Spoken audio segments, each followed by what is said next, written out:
Or the Tampa Bay Buccaneers, kind of a sleeper running back that we don't talk about enough, and we're going to talk all about him. If you're new to the channel, we're Detroit Lions fans, but this channel fully dedicated to teams that just kind of don't get the love nationally like they should.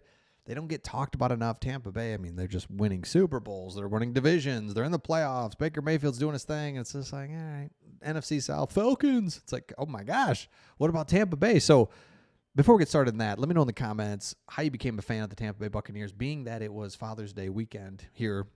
Was it your dad that got you into it? Were you just like, Dad's watching them, I'm watching them? Let me know in the comments how you became a fan of the Tampa Bay Buccaneers. Maybe you didn't even live in Florida. You lived somewhere else, and you're watching like Mike Allstott. You're just like, I love this team. Love those stories. Put it in the comments. Okay. Let me read your running backs. Bucky Irving, shout out Bucky. You found him. Life's good. You're like, dude, this guy, wait till year 2. Are you kidding me? And then Rachaad White. So you're loving what you have in the backfield. But then after that, you've got a running back, Sean Tucker, an undrafted free agent in 2023. He can be a running back, a kick returner, and the coaches love this dude. Let me read some other things about what's being said about him. Todd Bowles said he's got a lot of speed and he's coming into his own. Special teams coach said, I think he does a heck of a job. We were really, really good at returns when him and Bucky were back there together. Last year, preseason, he had a 30-yard cutback run. He's got burst. He's got all this. Basically, the media calls him an X factor for the Bucs' future plans. He could be the primary kick returner. It's like, how come? But hold on a second. How come we never talk about this guy? We talk about the main two. We talk about the receivers, new receivers. What are they going to do there? But it's like, this is why this is so interesting to me. Sean Tucker, who, let me just pull this clip up right here. It's like, yeah, a little bit more of this guy. He's like thick, but he's also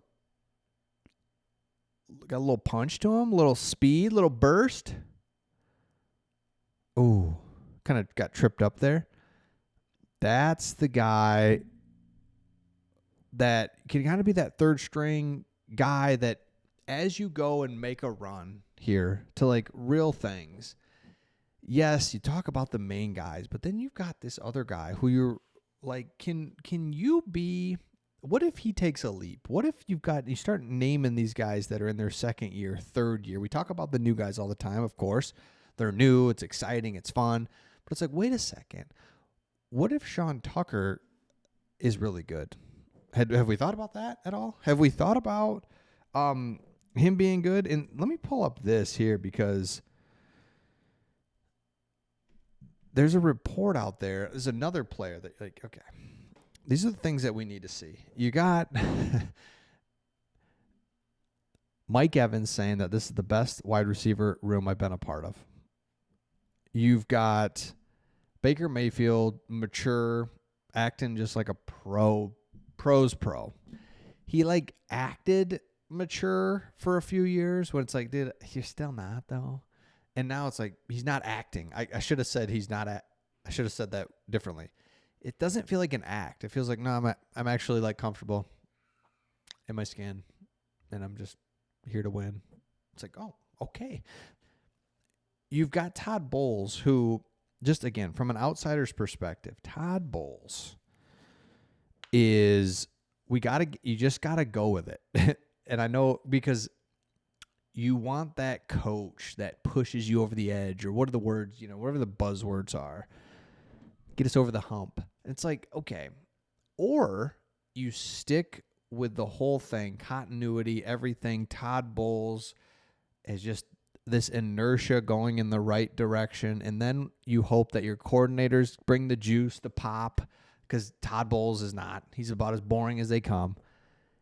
You're hoping that your talent on the field, the consistency, the low drama, all that stuff is what propels you, not hot shot head coach that's like, that's what we need. No, I don't think so. Because these Sean McVays, Mike Shanahans, they're just, or not Mike Shanahan, what the heck's his name? My gosh. In San Francisco. Kyle Shanahan. First of all, those guys are kind of going out of style, honestly.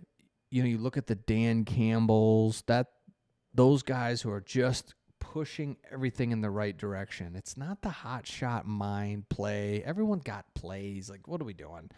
That's why Ben Johnson in Chicago will be really interesting. I mean, Mr. Smart Guy, you can tell I'm not rooting for him at all. So Todd Bowles, stick with it. You got Todd Bowles. You've got everything that you could ask for offensively. As good as anything in the league. Got 3 running backs. You got 4 wide receivers. You got a tight end. You got a good quarterback. And now you've got a defense that you've invested in. Secondary has really been invested in.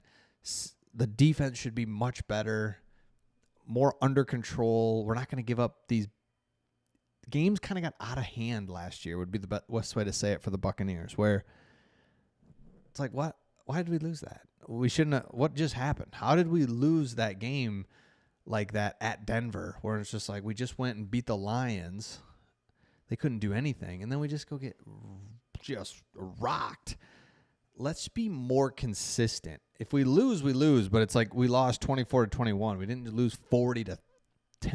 That's the difference that the Buccaneers are trying to just be consistent, go forward, and they should be good. If you look in the division, this is where it gets really exciting. It's like, do the Panthers scare you? No. Do the Falcons scare you? A little bit. We'll get back to them. And do the Saints scare you? No. So you get 2 out of your 3 teams that you have to play as manageable as it gets. It's the NFL. There's nothing easy, but you're feeling pretty good about those. And then it's like, let's go, Atlanta. And those are fun, though, right? You want those good, competitive. They're up and coming. They're looking good. They've got a lot of good players, a lot of new things, new quarterback. Like, that's awesome, though. Bring it. You're not going to have 3 easy teams, but it's nice to have, all right, Panthers, I'm not afraid of you. Saints, I mean, you don't have a quarterback. I mean, come on. You don't have a quarterback. What are you going to do? What are you going to do without a quarterback? You're going to do nothing. Let's not even pretend. I mean, that's 2 wins right there, but it's also 2 wins for everybody else. So it's like you got to get the 2 wins because everyone else is going to get 2 wins against them. So get that. Split against Panthers, split against the Falcons. Fine. Win the division. Go to the playoffs, home playoff game. It's just like win the division. 3 years in a row. Love that. All right, let me know your thoughts in the comments, how you became a Tampa Bay Buccaneers fan, and we will see all of you on the next one.